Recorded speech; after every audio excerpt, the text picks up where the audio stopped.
ছাগলনায়ায় কিশোর গ্যাংয়ের উৎপাত, স্কুল ফাঁকি দিয়ে নেশায় জড়াচ্ছে শিক্ষার্থীরা। এম এ কাজী আজিমের রিপোর্টে থাকছে বিস্তারিত। ফেনীর ছাগলনায়ায় কিশোর গ্যাংয়ের তৎপরতা ও শিক্ষার্থীদের মধ্যে নেশা জাতীয় দ্রব্যের প্রতি আসক্তির অভিযোগ নিয়ে উদ্বেগ বাড়ছে। সম্প্রতি থানার পেছনের একটি এলাকায় স্কুলের ইউনিফর্ম পরিহিত কয়েকজন শিক্ষার্থীকে ক্লাস ফাঁকি দিয়ে আড্ডা ও নেশা সদৃশ কর্মকাণ্ডে জড়িত থাকার দৃশ্য সামাজিক যোগাযোগ মাধ্যমে আলোচনার জন্ম দিয়েছে।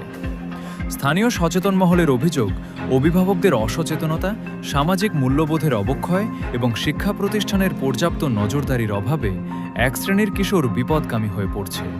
এতে করে তাদের লেখাপড়ার পাশাপাশি ভবিষ্যতও হুমকির মুখে পড়ছে। সংশ্লিষ্টরা বলছেন, সন্তানের সুশিক্ষা নিশ্চিত করার প্রথম দায়িত্ব পরিবার ও অভিভাবকদের। সন্তান কোথায় যাচ্ছে, কার সঙ্গে মিশছে এবং নিয়মিত বিদ্যালয়ে উপস্থিত হচ্ছে কিনা এসব বিষয়ে অভিভাবকদের আরও সচেতন হতে হবে। স্থানীয়রা কিশোর গ্যাং, মাদকাসক্তি ও বিদ্যালয় ফাঁকি রোধে প্রশাসন, শিক্ষা প্রতিষ্ঠান এবং অভিভাবকদের সমন্বিত উদ্যোগ গ্রহণের দাবি জানিয়েছেন।